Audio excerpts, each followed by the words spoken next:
Hi friends, ఈరోజు నేను ఒక ఆహ్లాదకరమైన వీడియోతో మీ ముందుకు వచ్చేసాను. ఫ్రెండ్స్, ఈ వీడియోలో నేను ఒక నది నీటిని ఇంకో నదితో అనుసంధానం చేసినటువంటి ఒక పవిత్ర ప్రదేశం గురించి, కృష్ణా జిల్లా నుండి గుంటూరు జిల్లాకి నడిచేటటువంటి లాంచ్ సర్వీస్ గురించి మీతో షేర్ చేసుకోబోతున్నా. మరి ఇంకెందుకు ఆలస్యం, రండి మన వీడియోలోకి వెళ్ళిపోదాం. వెళ్ళే ముందు ఒక చిన్న రిక్వెస్ట్ ఫ్రెండ్స్, నా వీడియోని పూర్తిగా చూడడం, లైక్ చేయడం, షేర్ చేయడం, మీ ఒపీనియన్ నా కామెంట్ రూపంలో తెలియచేయడం మర్చిపోకండి. మీరు లైక్ చేసి, కామెంట్ చేసి, షేర్ చేయడం వల్ల నా వీడియో మరికొంతమందికి రీచ్ అయ్యే అవకాశం ఉంటుంది.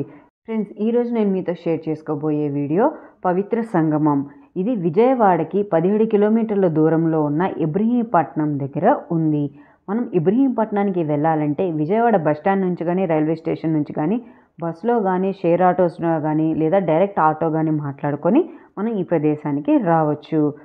గోదావరి వరద నీరు పట్టిసీమ కాలువ ద్వారా 174 కిలోమీటర్ల దూరం ప్రయాణం చేసి విజయవాడ కృష్ణా నదిలో కలుస్తుంది. ఇదే ఆ కాలువ. మన ఓన్ వెహికల్ అయితే డైరెక్ట్గా ఈ కాలువ వెంబటి రోడ్డు నుంచి వెళ్ళొచ్చు, లేదా ఊర్లో నుంచి వెళ్ళొచ్చు. 2 దారుల్లో ఉన్నాయి. ఒకవేళ మన ఇబ్రహీంపట్నం రింగ్ వరకు వచ్చినట్లయితే అక్కడి నుండి ఆటోస్ ఉంటాయి. ఆటో ద్వారా మనం ఈ కెనాల్ రోడ్లో కానీ, లేదా ఊర్లోంచి కానీ మనం పవిత్ర సంగమానికి చేరుకోవచ్చు.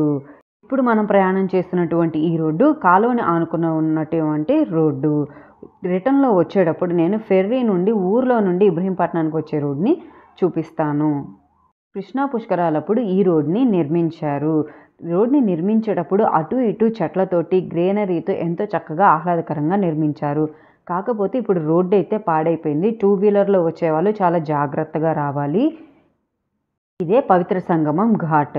అంటే ఇక్కడ కాలువ ద్వారా వచ్చిన గోదావరి నీరు కృష్ణానదిలో కలిసేటటువంటి పవిత్ర ప్రదేశం.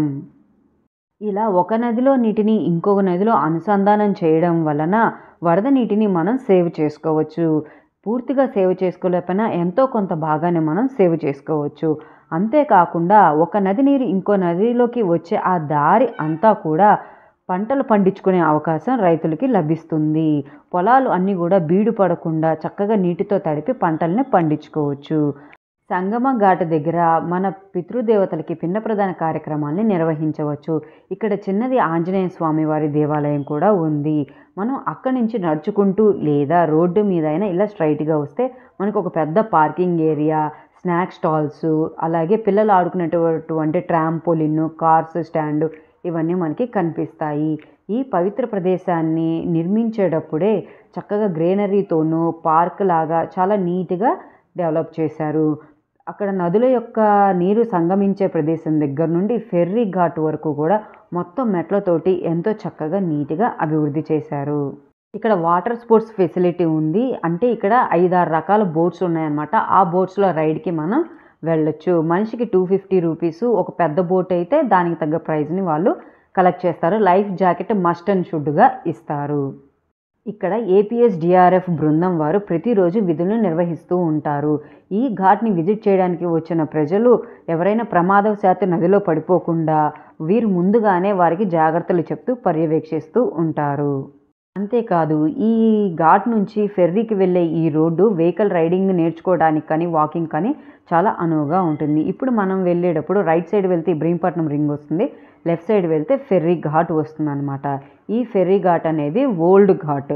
పవిత్ర సంగమం ఘాట్ కొత్తగా నిర్మించిన ఘాట్ అనమాట. ఫెర్రీ పాయింట్ అంటే ఏంటంటే బస్సులో ఒక చోట నుండి ఇంకో చోటుకి వెళ్ళినట్లే లాంచ్లో నదిలో ఒక ప్రదేశం నుండి ఇంకో ప్రదేశానికి వెళ్ళడాన్నే ఫెర్రీ అని అంటారు. ఇక్కడ కృష్ణా నదిలో ఉన్న ఫెర్రీ పాయింట్ ఇది.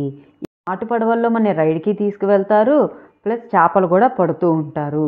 కాకపోతే లైఫ్ జాకెట్ ఉండదు కాబట్టి నాటు పడవలో జర్నీ అనేది సేఫ్ కాదు. చేపలు పడతారండి, చాలా ఫ్రెష్ చేపలు దొరుకుతాయి ఇక్కడ. ఈ చుట్టుపక్కల గ్రామస్తులు అందరూ వచ్చి ఇక్కడ చేపలు కొనుక్కొని వెళ్తూ ఉంటారు. మనకైతే ఇప్పుడు గుంటూరు జిల్లా నుండి వచ్చే లాంచ్ కనపడుతుందండి. డైలీ లాంచ్ సర్వీసు ఉదయం 8:30 నుండి సాయంత్రం 6 వరకు నడుపుతారు. చిన్నవాళ్ళైనా పెద్దవాళ్ళైనా ప్రతి ఒక్కరికి 50 రూపాయల చొప్పున తీసుకుంటారు. ఓన్లీ 2 వీలర్స్ మాత్రమే ఇందులో అలౌ చేస్తారు. 2 వీలర్స్ కూడా ఒక్కొక్క దానికి 50 రూపీస్ ఛార్జ్ చేస్తారు. లాంచ్లో సిట్టింగ్ పొజిషన్ ఉందండి. చక్కగా దాంట్లో కూర్చొని మనం లాంచ్ జర్నీని ఎంజాయ్ చేయొచ్చు. లైఫ్ జాకెట్స్ ఉన్నాయి, దానికి ఏమీ వాళ్ళు ఛార్జ్ చేయరు. కంపల్సరీగా మనం లైఫ్ జాకెట్ని వేసుకోవాలి.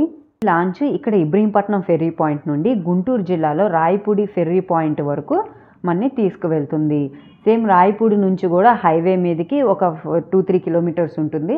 ఆటోలో ఆ హైవే మీదకి వెళ్తే అక్కడ నుంచి మనం అమరావతి అమరలింగేశ్వర స్వామి టెంపుల్కి, వైకుంఠపురంలో కొత్తగా కట్టినటువంటి టీటీడీ వారి వెంకటేశ్వర స్వామి దేవాలయానికి, కోటిలింగాల రేవుకి వెళ్ళొచ్చు. ఇంకొంచెం టైం ఉంటే మనం ఇస్కాన్ టెంపుల్ని కూడా చూడొచ్చు. ఫెర్రీ పాయింట్ నుంచి ఇప్పుడు మనం డైరెక్ట్ స్ట్రైట్ రోడ్లో ఇబ్రహీంపట్నం రింగుకి చేరుకుంటున్నామండి. ఇందాక వచ్చింది కెనాల్ రోడ్డు, ఇది ఊర్లోంచి వెళ్ళే రోడ్డు అనమాట. మేము చిన్నప్పుడు ఇక్కడ అన్ని ఇల్లులు కానీ రోడ్డు కానీ ఇంత పెద్దగా లేదు, కానీ ఇప్పుడు చాలా చాలా బాగా డెవలప్ చేశారు. ఈ పవిత్ర సంగమానికి అంటే ఇబ్రహీంపట్నానికి చుట్టుపక్కల కొండపల్లి ఖిల్లా, పరిటాల హనుమాన్ టెంపుల్, వేదాద్రి లక్ష్మీనరసింహస్వామి టెంపుల్, పెనుగంచిప్రోలు తిరుపతమ్మవారి టెంపుల్ చూడదగిన ప్రదేశాలు. ఇబ్రహీంపట్నం రింగులో మనకి హోటళ్ళు, లాడ్జెస్, రెస్టారెంట్లు అవైలబుల్గా ఉంటాయి. ఇబ్రహీంపట్నం నుంచి హైదరాబాదు, నందిగామ, మైలవరం, జీకొండూరు వెళ్ళటానికి మనకి బస్సెస్ అవైలబుల్గా ఉంటాయి.